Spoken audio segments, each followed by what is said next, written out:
Good morning po mga kapatid. Sa umagang ito ay pagpapatuloy po natin ang ating topic. Palagay po dyan. The Gospel of our Salvation and our Perfect Assurance in Christ. Sa pag-umpisa ay basahin po natin mga kapatid ng Ephesians chapter 2, verses 8 to 10. And then mamaya po sa Romans chapter 11, verse 6. Basahan na po natin. Sabi po ng Word of God, "For by grace are you saved through faith, and that not of yourselves. It is the gift of God, not of works, lest any man should boast. For we are His workmanship, created in Christ Jesus unto good works, which God had before ordained that we should walk in them." Romans 11:6 po. "And if by grace, then is it no more of works, otherwise grace is no more grace. But if it be of works, then is it no more grace, otherwise work is no more work." Manalangin po tayo. Kilang Diyos, kami po ay nagpapasalamat sa pagkakataong muli na kami ay makapag-aaral ng iyong salita. Nawa sa aming pagtunghay, kami po ay matuto, mapatibay, mapatatag, malalahati ka, at ang aming buhay ay maging ayon sa kabanalan na kung saan itinawag mo sa amin ngayong dispensation of the grace of God. Maraming salamat sa inyong mayamang biyaya. Salamat sa lahat ng aming tinanggap ng pagpapala at matibay na katayuan kay Kristo. Itong lahat aming dinadalangin sa pangalan po ng Panginoon Kristo namin tagapagligtas. Amen. Okay. Balik-aral po tayo sandali. Doon po sa purpose kung bakit po tayo nagkaroon ng ganitong topic. Ano po ba yung layunin natin? Ito po yung tatlong importanteng bagay na natalakay din po natin noong nakaraan. Sabi po dito mga kapatid, we have to understand three important things. Ano po yung tatlong bagay na yon sa paksa po natin na ito? Yung pong only gospel na nakapagliligtas sa kasalukuyang dispensasyon.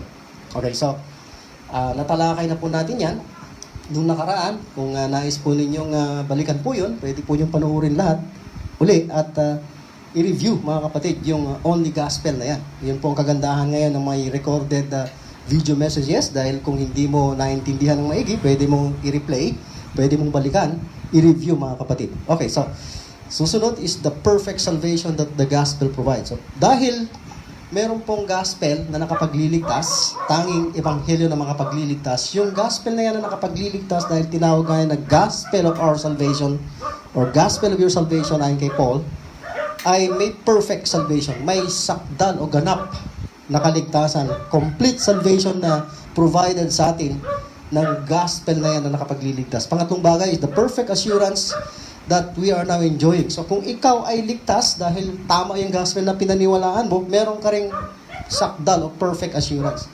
May katiyakan ka. Hindi ka nagdududa, hindi ka nag-aalala tungkol sa kaligtasang tinanggap mo. Okay, so i-enjoy mo na lang po yan mga kapatid. Yun po ang totoo. Next kuya.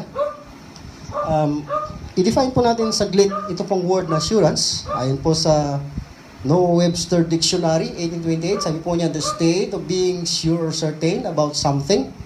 So ito po yung kalagayan na ikaw ay sure or certain tungkol sa isang bagay. So yung paksa po natin ay salvation. So kung ikaw ay may assurance, ikaw ay sigurado sa isang bagay na pininiwalaan mo. Galing po sa Word of God, perfect Word of God, yung pong gospel na yan, at it concerns our Lord Jesus Christ. Pangalawa, firm persuasion. Yung matibay na hindi lang kumbinsido, kundi more than convinced ka. Yung word na persuasion ay mas strong po yan kaysa doon sa word na convince. So, meron kang matibay na persuasion, meron kang full confidence, puno yung tiwala mo. Okay? Pagtitiwala. At ikaw ay malaya mula sa pagdududa. Walang kaduda-duda. Free from doubt. May certain expectation ka. Okay, yan po yung definition ng assurance. May pangatlo pa po.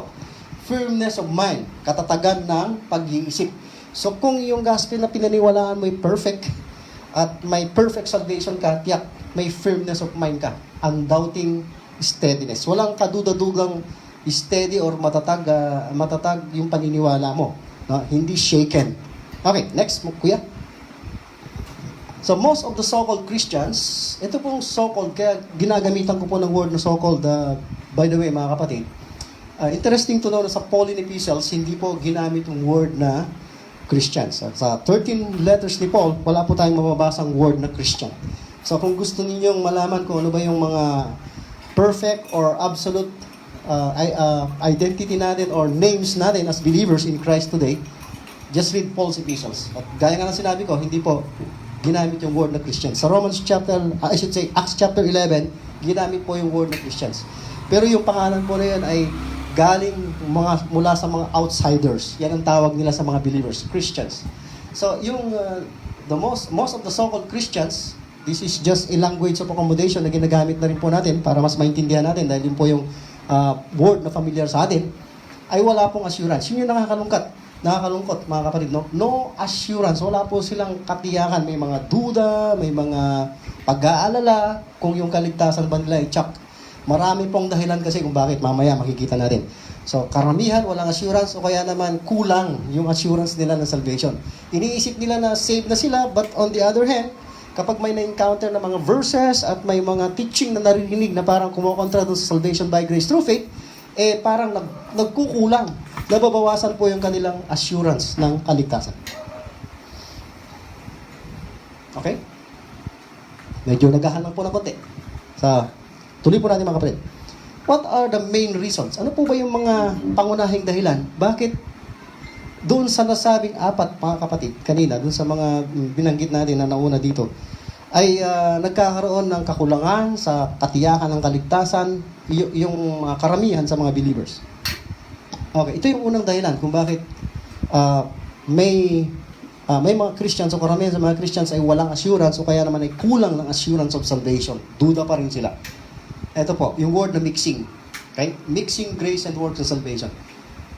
Pag pinaghalo mo yung grace na nagdadala ng kaligtasan doon sa gawa, magkakaroon ka talaga ng problema. At iyan po yung dilema. Iyan po yung confusion ng maraming believers ngayon. Saved by grace, sinasabi nila, kiniklaim nila, na sila ay naniwala o sumampalataya sa ginawa ng Panginoon Kristo, sa kanyang kamatayan, sa kanyang dugo. Pero pagdating po sa Christian living, o doon sa pamumuhay na, paano po nila sa pamuhay po yung kanilang buhay bilang mga anak ng Diyos, mga ligtas, ang teaching na kadalasang kanilang natatanggap o naririnig ay kailangang may gagawin ka. At kung hindi mo gagawin yan, hindi mo ihahalo yung works sa grace, hindi mo ma-maintain yung salvation, pwedeng mawala. So yun po yung isang malaking problema mga kapatid. So we cannot mix grace and works in salvation. Kapag ang pinag-uusapan ay salvation from sin and its punishment, wala po talagang huwang ang gawa, mga kapatid. Maalala nyo kanina dun sa Romans 11:6, yung binasa po nating text, sinabi po ni Paul na grace and works cannot go together. They could not be mixed. They are separate and distinct entities. Yan po, mga kapatid. Okay, so habang tinatalakay po natin to, maiintindihan po natin, mga kapatid, yung point natin dyan. Number 2 ay bakit ang mga believers ay kulang ng katiyakan ng kaligtasan at walang katiyakan dahil yung interpretation nila sa mga verses ay out of context. They interpret verses, yung pagbibigay ng kahulugan ng maraming mga Bible teachers, preachers na hindi dispensationalist, anti-dispensationalist, out of context. Ginagamit nila yung verse, sasabihin nila na yung verse na ito, nagsasabing kailangan may gawin ka, kailangan i-maintain mo yung salvation mo, mawawala ang salvation mo, hindi tinitignan yung context, kung para kanino naka-address, kung anong panahon. Yan, so interpreting verses out, hiwalay dun sa context. Pag sinabing context, yung naunang mga verses at sa mga sumunod na verses, dun mo dapat kukunin yung interpretation. At siyempre, i-observe mo yung dispensational interpretation po ng context, mga kapatid. Okay, misunderstanding the many salvation issues in the Bible. So, ito po isang problema. Lahat ng, halos karamihan ng mga nagtuturo ngayon at mga preachers ngayon, kapag nabasa nila yung word na salvation or save at yung iba't ibang mga forms pa ng root word na save, okay, agad pong iniugnay nila yan sa kaligtasan mula sa kasalanan o kaligtasan mula sa impyerno, kaligtasan sa impyerno at sa lake of fire. So, sinasabi nila na kapag may salvation dyan na mababasa, agad-agad ang nasa isip mo dapat salvation from sin and its penalty or salvation from hell and the lake of fire. Pero mali po yun, mga kapatid. Dapat, gaya ng point number 2 kanina, titignan mo yung context. Kung yung bang pinag-uusapang salvation sa isang verse na yun, ay totoo bang salvation from hell and the lake of fire. So, pag hindi mo naintindihan yan, magkakaroon ka ng problema, magkakaroon ka ng duda, magkakaroon ka ng lacking in assurance o wala ng assurance sa kaligtasan. Okay, pangapat, mishandling the Word of God. Yan yung ikaapat kung bakit hindi tiyak ang marami sa kanilang kaligtasan. Si Paul sa 2 Corinthians chapter 4, verse 2, ganito po ang sabi niya. Therefore, sa verse 1, sabi niya, seeing we have this ministry as we have received mercy, we faint not. Verse 2, but have renounced the hidden things of dishonesty, not walking in craftiness. Then, yung last part, sabi niya, nor handling the word of God deceitfully. Yan. Yung mga katagang handling the word of God deceitfully, but by manifestation of the truth, commending ourselves to every man's conscience in the sight of God. So, if you're handling the word of God deceitfully, you're mishandling it. Hindi tama. Yung pagkakagamit mo, hindi mo ginagamit properly, at ibig sabihin niyan, you have failed to rightly divide the word of truth. A failure to rightly divide the word of truth. Of course, magre-resulta po yan mga kapatid sa kakulangan ng katiyakan ng kaligtasan. So kung yung mga bagay na yan ay ma-addressan ng mabuti at tama po yung approach sa Bible, magkakaroon po tayo ng katiyakan ng kaligtasan. At may enjoy po natin yung assurance na nasa atin na pagkatapos mong sampalatayanan ng gospel of salvation. Okay, ito pong text na binasa natin kanina, madalas na po natin binabasa yan, Ephesians chapter 2, verses 8 to 10. Yan po ay tad-tad na sa maraming mga the so-called grace believers at sa mga nagkiklaim na salvation by grace through faith. Pero ang ilang mga critics or ang ilang mga hindi sumasang-ayon, sumasalungat sa salvation by grace through faith na pamamaraan ng kaligtasan, karamihan dyan po ay nasa religion. At hindi lang po actually nasa religion, kahit sa mga Christian organizations. Okay? At ganoon na rin sa ilang mga grace churches. Nakakalungkot, no? Parang may seeming contradiction na nakikita sila sa mga verses na ito. Tunghayan po natin ulit yung Ephesians chapter 2. At tignan po natin kung talaga bang may contradiction. Pag sinabing seeming, balikan mo ulit kuya, para bagang may contradiction. Pero tignan natin kung talaga may contradiction. Ephesians chapter 2 ulit. So, for by grace are you saved through faith, and that not of yourselves, it is the gift of God, not of works, lest any man should boast. So, maliwanag na sa verse na ito, ang salvation is by grace. So, hindi pwedeng haluan ng works. Ayon sa Romans 11 verse 6. At dun sa 2 Timothy chapter 1, kung maalala nyo last Sunday, God that saved us, not according to our works. Maliwanag po yan, no? Hindi, by grace, according to His own purpose and grace, which is given us in Christ Jesus before the world began. So, ang salvation is by grace. Yan yung paraan, yan yung means. Itong mga taga-Epeso, ligtas na po sila. Kaya mapapansin niyo yung sulat niya, sometime later, nung marinig ng mga taga-Epeso yung gospel, sumunod si Paul, ang sabi niya, for by grace are ye saved. Something na nangyari na, no? Are present, pero nasa past form, nasa past participle yung verb niya, verb phrase. Kaya, naligtas na sila the moment na nagtiwala sila sa Panginoon, narinig nila yung gospel, and then continues, patuloy yung salvation nila, yung maintenance ng salvation is by grace pa rin. Forever po yung salvation na yun. At of course, they have availed na kamit nila yung salvation by grace na yun dahil sa kanilang faith. At ano yung sasampalatayanan mo sa ating nakaraang pag-aaral ay no other than the gospel of salvation. Ano yung gospel of salvation? It's all about the cross of Christ. The cross work of Christ. It's all about the death of Christ, the shedding of His blood for our forgiveness, for the forgiveness of our sins.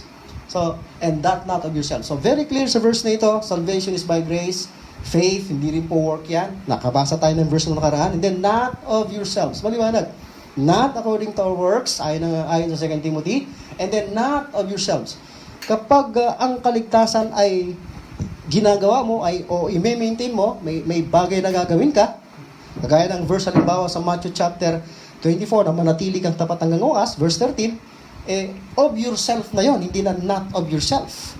By the way, yung mga verses na yun ay bibigyan din po natin ng pansin yun sa pag-aaral na ito mga kapatid.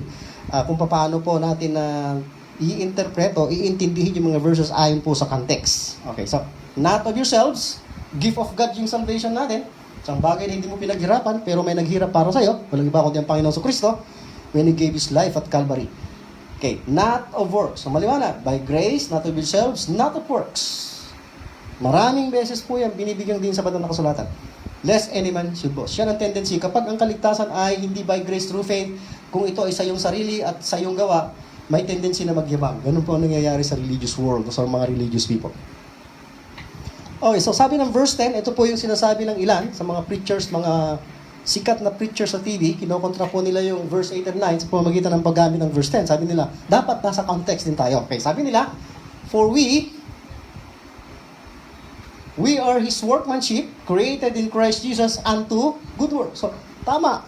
Sa verse 8 and 9, hindi nga works ang binibigyan din, Pero sabi naman ng verse 10, kailangan may gagawin kang mabuti. Yan po yung kanilang logic, no? Okay, pero tignan po natin kung papasa po ba yung kanilang paniniwala na yun. Maliwanag po dito na we, ang tinutukoy po na we dito ay hindi po lahat ng tao. Hindi po all men ng wala pong pagkakaiba doon sa mga nakay Kristo. So itong we ay mga saved ones. Remember, mga taga-Efesos, saved na po sila nung sulatan sila ni Paul. At itong we dito, ito yung mga tinutukoy sa verse 8 and 9 na saved by grace through faith, not of yourselves, gift of God, not of works. Sila yung tinutukoy dyan na we. At isinama pa nga ni Paul yung kanyang sarili dyan. Okay? So si Paul din, saved by grace through faith din. At dahil sa gospel na yan.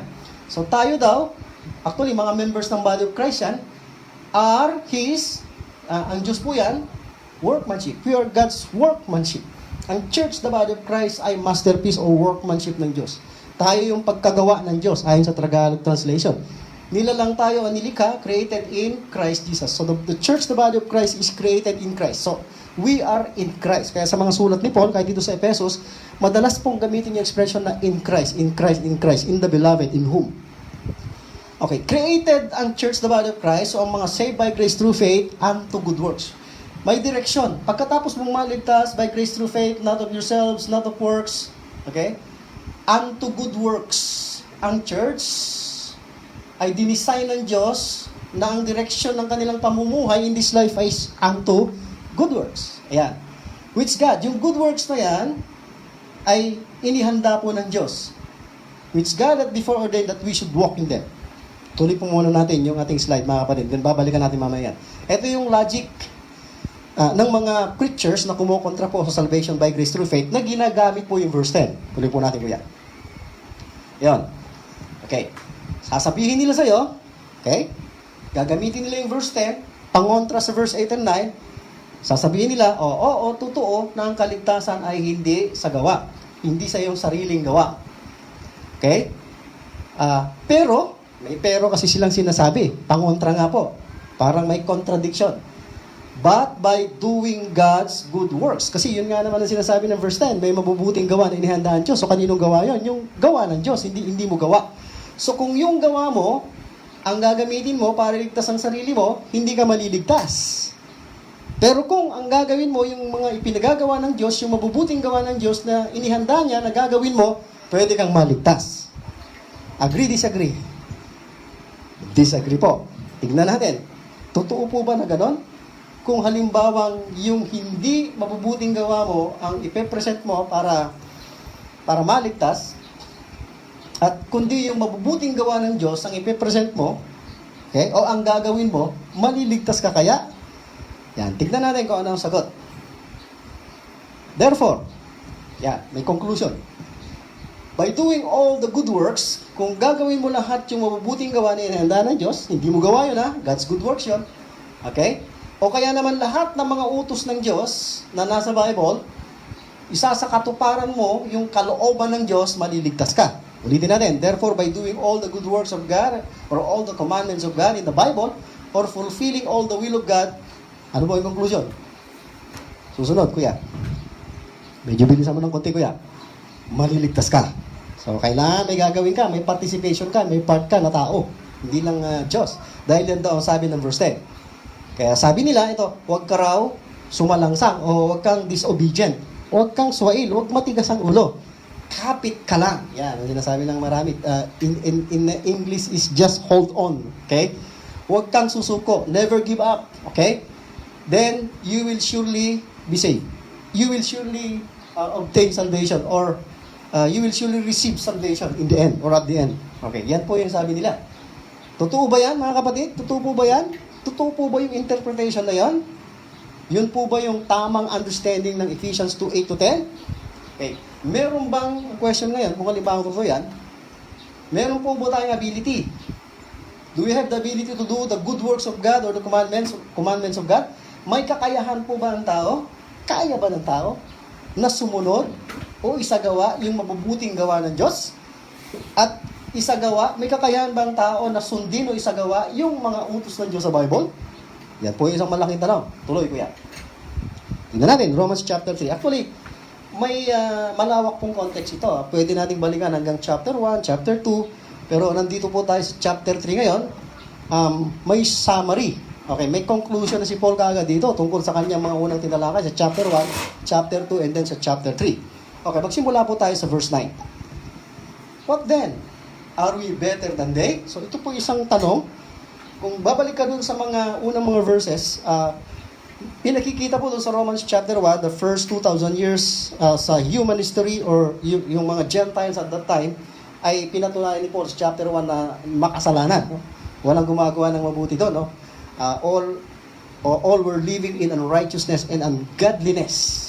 Yan po yung pinapatunayan. And then sa chapter 2, yung mga tao na nabubuhay under the law ay pinatunayan din naman ni Paul sa Romans chapter 2 na kahit na nasa ilalim sila ng kautusan ay still walang pinag-iba sa mga Gentiles na walang kautusan, makasalanan din. So sabi ni Paul, no in no wise. Are the Jews better than the Gentiles? No in no wise. For we have before proved, napatunayan na, no? Doon sa mga naunang mga tinalaki ni Paul. Both, ayan na. Sino po yung both? Kapwa, mga Hudyo at mga Hentil. So ito pong mga Hudyo, para sa kabatiran po ng mga bago sa kanila yung term na ito, bago sa pag-aaral ng Bible, ito yung kumakatawan. Ito po yung mga miyembro ng bansang Israel. Ito po yung mga mamamayan ng bansang Israel. Tawag din po sa kanila ay Jews, okay, Israelites. Itong mga Gentiles naman, lahat po ng mga bansa, maliban sa bansang Israel, ay nasa katayuang Gentiles. Gaya ng Pilipinas, Gentiles po yan. That they are all under sin. So dito sa verse na ito, may conclusion na si Paul, pagkatapos ng kanyang pagtalakay na ang mga Jews, Israel, and the Gentiles are all. Wala pong dinatangi dyan. Under sin. Lahat nasa ilalim ng kasalanan. Huli ko yan. Verse 10, as it is written. Actually, itong as it is written, ibig sabihin, quoted na po ito sa Old Testament Scriptures. Kung babasahin mo po ang Psalm chapter 14, at ang ilang mga cross-reference pa, sa Old Testament Scriptures, ay makikita po ninyo itong mga statement na binanggit ni Paul na ito. Pagpapatunay ng lahat ng tao, maging sa nakaraan, sa kasalukuyan, at sa darating pa, ay nasa ganyang kalagayan. There is none. Okay. Dinahin ko natin ha, wala. Walang matuwid. Wala. No. Not one. Yan, napakalina po. No, not one. Tuloy po. There is none. Diyan na naman po. Walang nakakaunawa. Kung ang pag-uusapan ay yung pagkakaunawa sa tunay na Diyos, wala po. May religion po ang tao, may tinatawag na Diyos, pero hindi po niya nauunawaan ang tunay na Diyos. Okay? There is none that seeketh. Wala rin naghahanap ng tunay na Diyos. Akala lang natin, kilala natin ang Diyos, natagpuan na natin siya, pero hindi pa pala talaga natin siya nakilala at natagpuan. No? Dahil yung paraan ng ating pagkilala o paghahanap sa Diyos ay hindi sa paraan na sinasabi ng Word of God. So sabi ng Word of God, none seeketh after God, they are all na naman, Jews and Gentiles, gone out of the way. They are together become unprofitable. Hindi kapakipakinabang, walang pakinabang ang Diyos sa kanila. Okay? There is none, walang gumagawa. Doeth good. Wala. Kahit isa. Ayan na, linaw po sa mga verse na binasa natin, walang matuwid.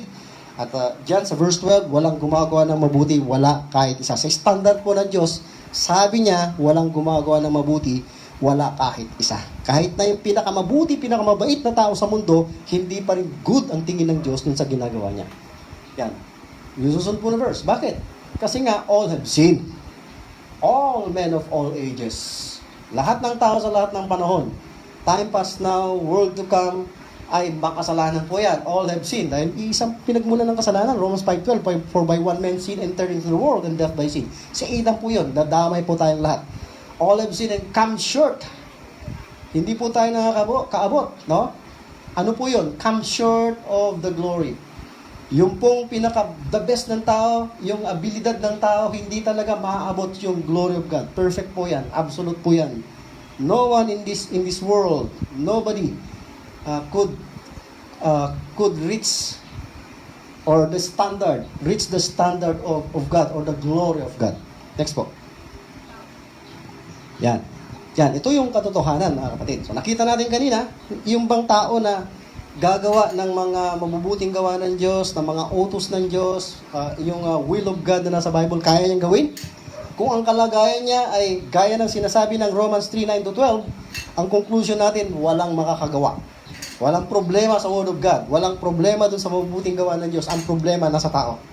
So, ang totoo, okay, all men of all ages, that is, the human race or the Gentiles, Ayan na, gaya ng sinabi ko kanina, mga Gentile nations. Before, so yung mga naunang mga hentil, o yung mga existing na mga tao, human race, even before the law, yan, but before the law, yung law kasi binigay yan ng Diyos sa bansang Israel through Moses. So, bago ibinigay yung law na yon sa bansang Israel, na bilang saligang batas nila at mga alituntunin at batas na tutuparin nila as God's covenanted people, ay yung buhay nila, yung kalagayan nila, walang pinag-iba. Okay, kagaya ng mga Hudyo na nabuhay under the law nung ibinigay na yung law. Yan. Ulitin lang po natin. The truth is all men of all ages, the human race or the Gentiles before the law, the nation Israel under the law, kasi itong bansang Israel, nasa ilalim sila ng kautusan nun, at yung sistema na yan ng Diyos, if then system ay pinaiiral ng Diyos through that nation, yun na rin po yung ginagawa niyang dealing sa ibang mga nations, sa mga Gentile nations. Okay, before the law, under the law, onwards, and then yung mga taong nabubuhay sa kasalukuyan, tayo ngayon, at maging yung mga sa hinaharap pa, okay, next kuya, ay, eto, all sinners, yung sabi ko, all sinners, all men of all ages, sa harapan ng Diyos. Importante po yung before God.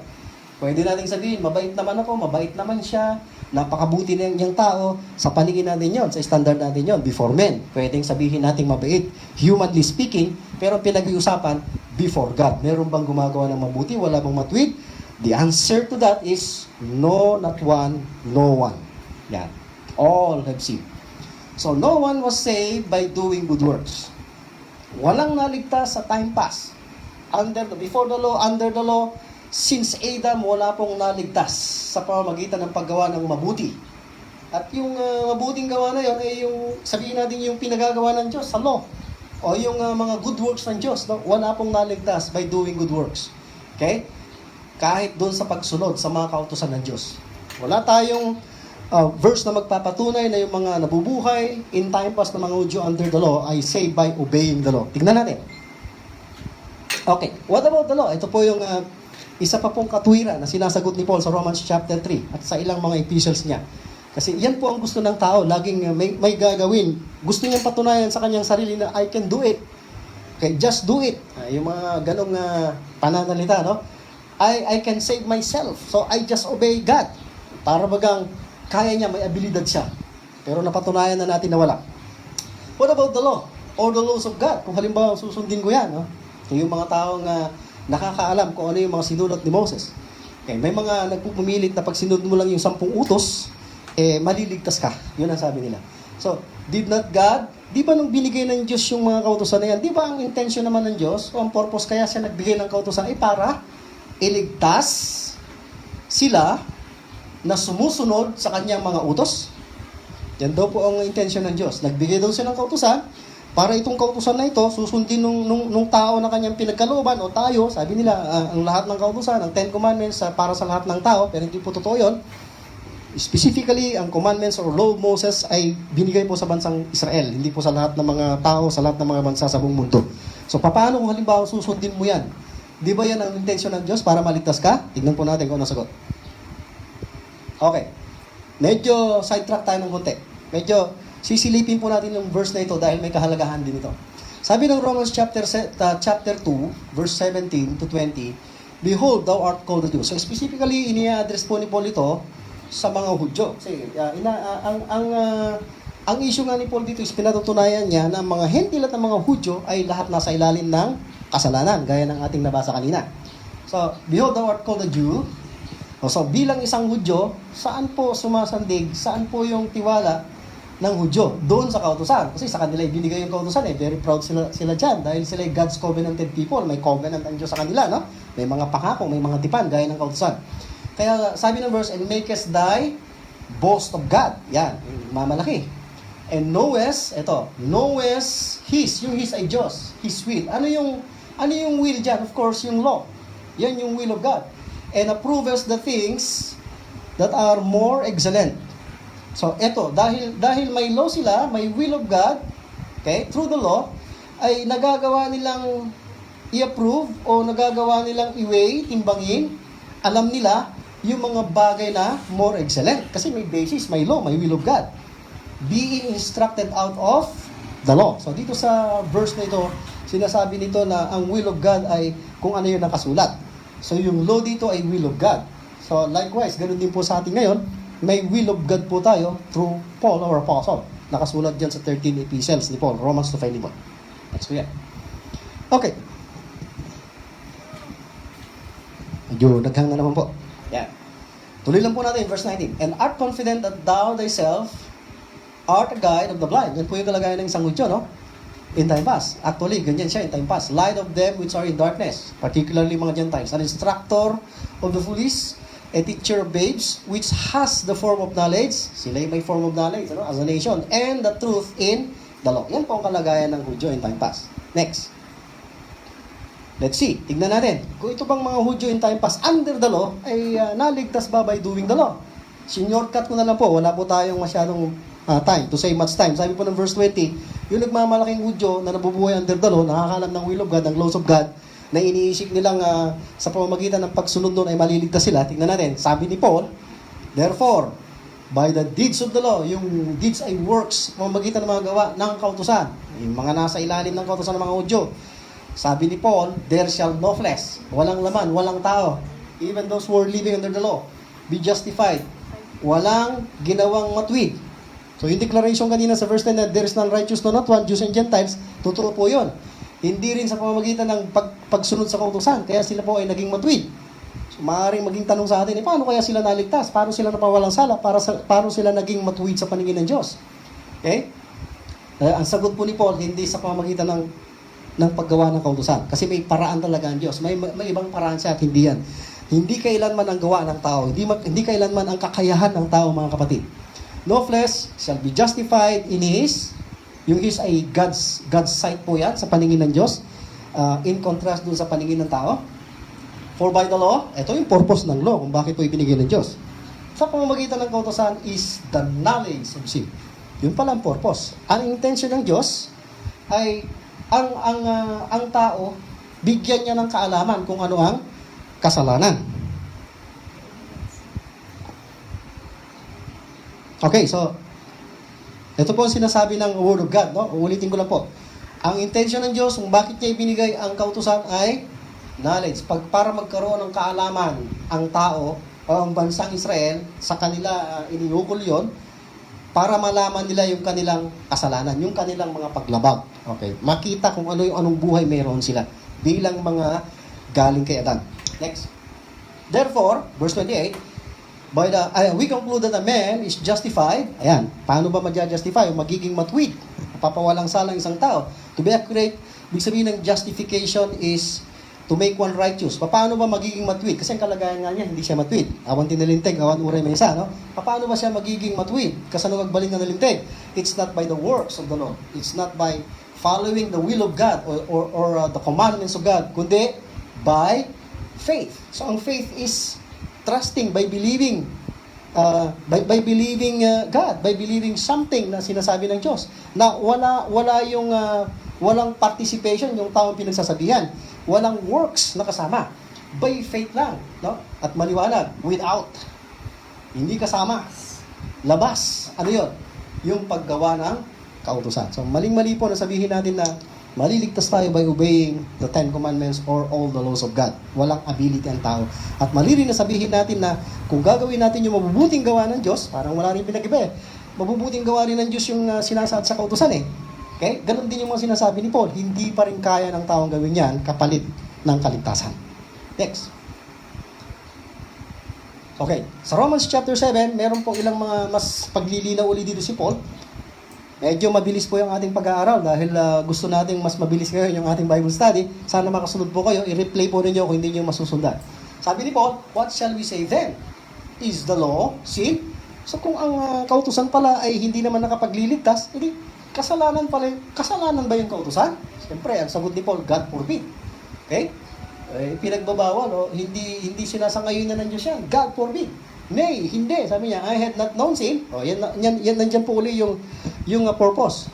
Kaya kung bakit binigay ang law. Sabi ni Paul, I had not known sin, hindi ko nalaman o nakilala ang kasalanan, kundi sa pamamagitan by the law. See, for by the law is the knowledge of sin.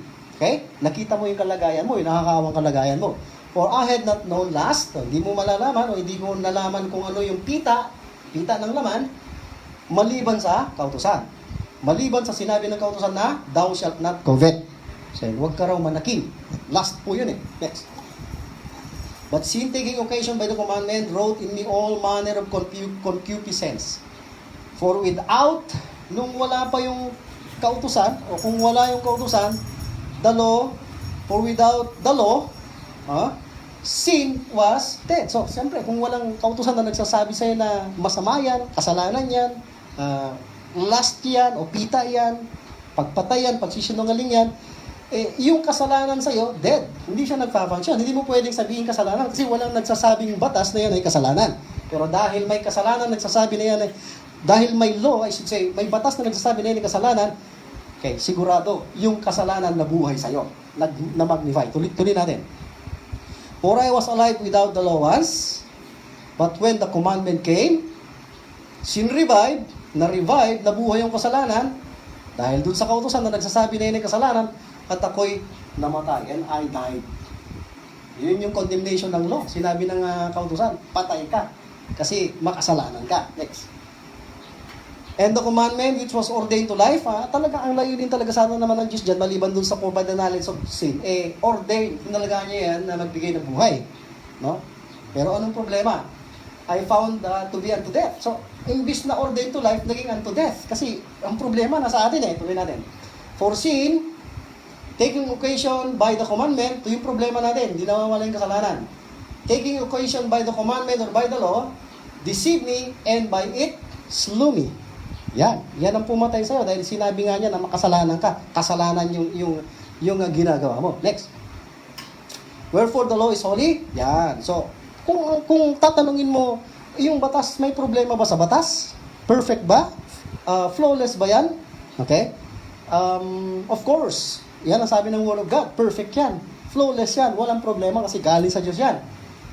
Wherefore the law is holy, and the commandment holy, matuwid din siya, at mabuti din siya. Wala tayong masasabi dyan sa mga batas ng Diyos, sa will of God, sa Word of God. Okay, next.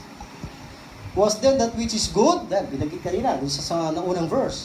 Made death, yung bang mabuti na yan ay ginawang kamatayan sa akin? Ano sagot? God forbid. Bawal ng Diyos. Okay? God forbid. But sin. Ang problema pala, wala dun sa batas na matwid.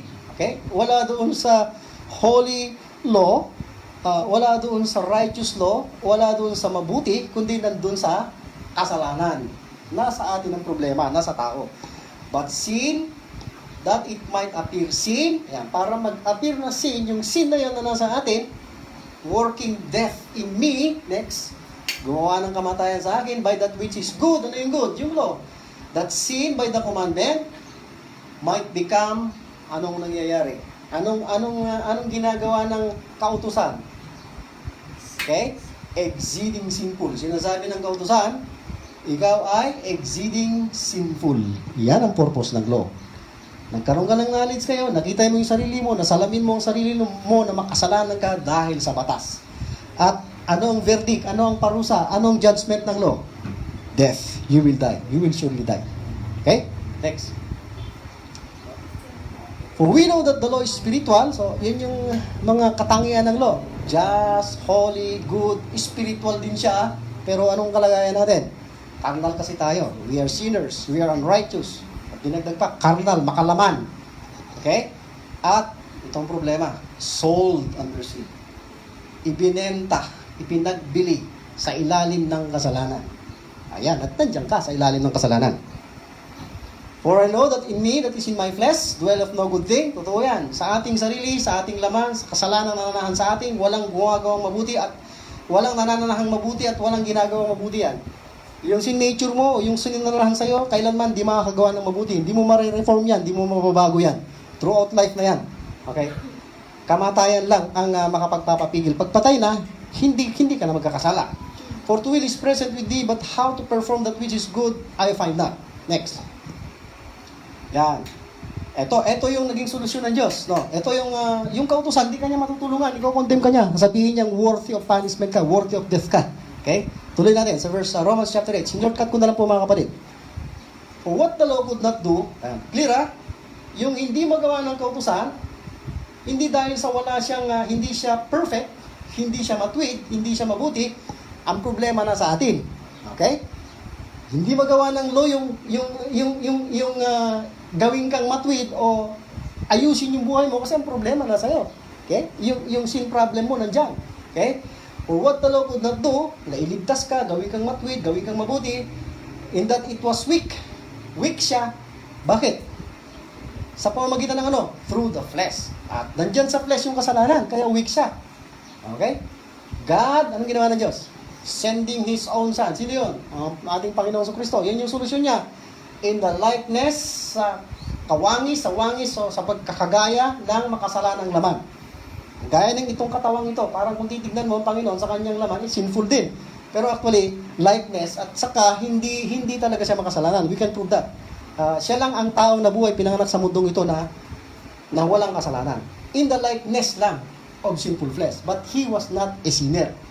And for sin, yung kasalanan na yan, na nag-exceeding sinful sa ating buhay, sinasabi ng kautusan na kung saan exceeding sinful tayo, okay, through the law, kinondemn niya yung kasalanan na yan, na problema natin, in the flesh, in His body, in His mortal body. Okay? Yan, tuloy. Yan, important reminder. Kung inaakala mong kaya mong kumawala sa kasalanan, no way, mga kapatid. By no means. The cords of sin, may parang tali yan eh. Parang panggapos. Meron talagang cord ang kasalanan. The cords of sins holds us. Mamaya, babasahin natin yung verse. We are servants of sin. We have to be reminded. Totoo po ito, mga kapatid. May cords of sin na pumipigil sa atin or nakatali sa atin. At sinasabi niya ng Word of God, servants, alipin tayo ng kasalanan. Wala kang magawa dyan. Next. Tignan natin yung verse. Ito yung sinasabi ko. His own iniquity shall take the wicked himself, and he shall be holden. Yung old form ng word na hold. Okay? With the cords of sin. Yan yung sinasabi ko kanina. Next. Sa John 8:34, sabi ng Panginoon, sa kanyang mga listeners noon, sa bansang Israel, Jesus answered them, Verily, verily I say unto you, under the law po ito, whosoever committeth sin is the servant of sin. Sino sa atin na hindi gumagawa ng kasalanan? Are we committing sins every day? You are committing sin and you cannot help but sin. Anong tawag dyan? Servant of sin. Kaya po mong kumawala dyan? No way. By no means, makakawala tayo dyan, mga kapatid. What we really need is this. There is no other way out from that sinfulness, from being enslaved by sin. But Christ. He is our only hope. Okay, next. Mahaba pa ba, kuya? Kaya bang tapusin? Okay. Ilang minuto ba? Yan. Okay, may mga timers po ako dito. Okay. Sabi po dito, the gospel is, ulitin ko lang po, tinalaki po natin yan na mahigit sang oras na Sunday. Sana naintindihan po natin mabuti yun at pinagtiwalaan na po dun sa mga hindi pa po nagtiwala. So, ang gospel is that, ito yung good news part ng gospel. Hindi po lahat ng nilalaman ng gospel ay puro mabuti ha, may bad news po yan. Yung tayo makasalanan at may impyerno ay bad news po yun. Pero ang good news part is, Christ died. Okay? Tapos na po, yung ginawang pagsasakripisyo ng Panginoon. He gave His life, a ransom for all. 1 Timothy chapter 2. For us. For all men. Okay? And shed His blood. So, yun po yung dalawang importanteng bagay doon sa cross of Christ na yon, sa preaching of the cross, yung death niya, yung blood niya ng ating Panginoon sa Kristo. Para saan? To pay in full. Fully paid. Hindi po yung partial payment lang at hindi lang yung mga kasalanan mo after believing na nabayaran. Pati yung magagawa mo in the future, kailangan pong kasali lahat yun sa kamatayan ng Panginoon dahil once lang po siya namatay at nagsakripisyo para sa kasalanan. Kaya ang offering niya dyan, ang kanyang special offer is forgiveness, total forgiveness. Paid in full, all po yan, our sins. Next kuya. What do we have now? Kung halimbawa ikaw ay nagtiwala na, sumampalataya sa Panginoon, okay? Walang duda mga kapatid, nag-trust ka dun sa gospel, sa kanyang ginawa para sa iyo. Dahil wala namang ibang gospel at there is only one Savior in the Bible, that is our Lord Jesus Christ. Anong meron ka na? So ito yung bagay na dapat mong maintindihan. What do we have? Anong meron ka na ngayon? in your possession. Okay? Pagkatapos mong magtiwala o sumampalataya sa Panginoon. Next, yeah? Are we going to do something? Ito yung problema ng marami. Sumampalataya sa Panginoon, niwala ko siya namatay, yung dugo niya ibinuhos, Savior ko siya, tinanggap ko siya sa aking puso. Pero ang problema is, may gagawin pa daw siya. Okay? Kailangang i-maintain ko. Pati yung maintenance ng salvation, si Jesus Christ nga nagligtas, pero yung maintenance, akin na, sa atin na. Tama mo ba yun? Are we going to do something to have assurance? Well, kapag ka ganun, mga kapatid, magsiswitch ka na. Yung assurance mo, mawawala talaga kapag nag-switch ka sa sarili mo o sa gawa mo. No? Are we going to have assurance and maintain by works? Yan, yun ang problema. Kasamahan mo na ngayon yung salvation by grace through faith, and not of works, at according to our works, not of yourselves, the gift of God. Okay? Ikaw na ngayon, dadagdagan mo ng works para pang kulang yung ginawa ni Jesus Christ. Yan ang problema ng maraming mga believers ngayon. And then sabi nila, mag-o-obey na, kailangan sundin. At may mga verses na iko-quote, obedience is better than sacrifice. So, kailangan ba natin gumawa, i-maintain yung salvation natin? Kailangan ba natin sumunod bilang bahagi o kabahagi part ng salvation natin? Yun po yung tanong, mga kapatid. So, ito po. Mga ilang pa po yan. Kaya, sige pa? Matagal pa? Kunti na lang. Sige. Paspasan po natin. Instead of resorting, sa halip na ang tunguhin mo o ang pagkukulan mo ng pansin o ang i-embrace mong gagawin at paniniwalaan ay yung gawa mo, yung maintenance na gagawin mo, okay? Ang mangyayari dyan, magkakaroon ka ng malaking problema. Instead of resorting to our works and get ourselves busy doing everything that we think could please God, yan po yung ginagawa ng marami ngayon. They are doing a lot of things, going to church, attending Bible studies, giving money to the church, kung ano-ano pa, mag-house to house, mag-evangelize, dahil kung di mo daw gagawin yun, hindi ka maliligtas. Kaya, napakalungkot po ng mga kapatid. Hindi ko po sinasabing masama yun, ha. Ang dapat nating maintindihan, hindi po yun yung mga bagay na dapat mong gawin para ma-maintain yung salvation mo. At hindi ikaw ang mag-maintain. Hindi nire-require ng Diyos yun para sa kaligtasan mo. Dahil tapos na po yung kaligtasan na ginawa ng Panginoon. Next. Yeah. Sa halip na maging busy ka, isipin mo kung ano yung mga dapat mong gawin to please God. Ito yung dapat. We should know the things. Kailangan mo ng knowledge. At saan po galing ang knowledge? Sa Word of God. Kailangan mo mag-aaral ng Bible. Yung problema ng marami mga kapatid, ano? Yes, tinuturuan po tayo mag-aaral ng Bible, pero sabi nila, yung Bible ay devotional book. Mag-devotion ka 5 minutes a day, 10 minutes a day, mag-pray ka, pray a little. Ganun po, no? Para mag-grow ka daw. Well, mga kapatid, I'm sorry to say, the Bible is not a devotional book. It is a doctrinal book. It is God's book, mga kapatid. Ang reason, ang dahilan kung bakit binigay ng Diyos yan, para matuto tayo. Magkaroon tayo knowledge of His will, knowledge of God. Never treat the Bible as a devotional book. It is a book which contains the knowledge of God's will for us. Para hindi po tayo maging ignorant. So, instead of thinking of many things to do after believing, you should know the things that we are now possessors of. Pag-aari mo na in Christ. Dapat alam mo kung sino ka kay Kristo. Ano yung mga bagay na nangyari, tinanggap mo, pag-aari mo na ngayon pagkatapos mong sumampalataya. At I tell you, brothers and sisters, saints, kapag ginawa mo yan, you will understand who you are, yung perfect salvation na yon, at yung assurance na dinadala ng gospel of salvation na yon, may enjoy mo. Hindi ka magsisisi. Hindi masasayang yung buhay mo. Kapag hindi ganyan ang nangyari sa'yo, magiging religious ka lang.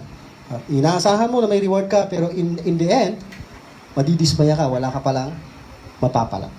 So, mga kapatid, tingin ko, kulang po yung oras natin, sandali lang po. May mga katanungan bago tayo mag-end. Next, kuya. So, ito yung isa sa mga importanteng bagay. Siguro susunod, tatalakayin po natin in detail ito. Okay? Due to time constraint, kailangan in detail po, dispensational approach, mga kapatid, ng issue na ito. Napakahalagang topic sa Bible dahil makakatulong ito doon sa understanding natin ng perfect salvation at assurance of our salvation in Christ. Excuse me. Ito po yung total forgiveness. So, yung tanong kanina, what do we have now? What are the things that we have now in Christ? Yung pag-aari na natin. Okay? We have total forgiveness of sins. At yun yung past, present, and future. Okay. Sa susunod, in detail pa. Next. Yan. Yan yung verse na nagsasabi. Ilang beses na natin nabasa.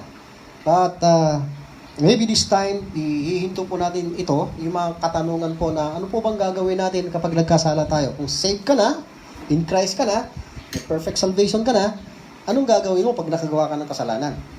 Sabi ng iba, kailangan daw mag-confess ka.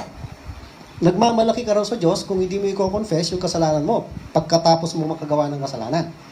Kailangan i-confess mo daw para patawarin ka uli ng Diyos. Yun po kaya ang tinuturo ng Bible.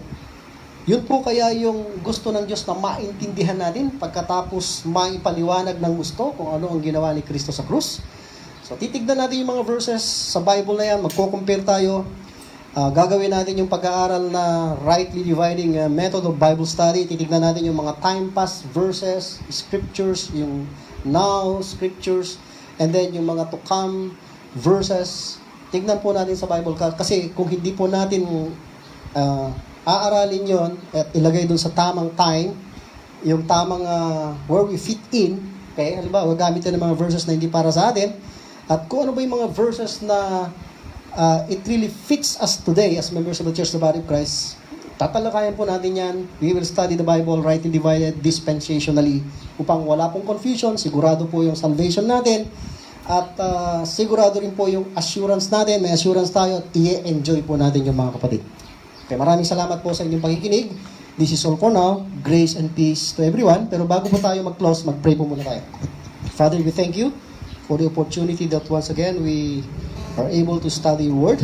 Nawa, Panginoon, yung mga bagay namin tinalakay, hindi lamang po napanood, hindi lamang po nakipag-participate kami sa Bible study, but we ourselves, we also look at your word, study your word, give ourselves to the Word of God, give ourselves to reading, exhortation, and to doctrine.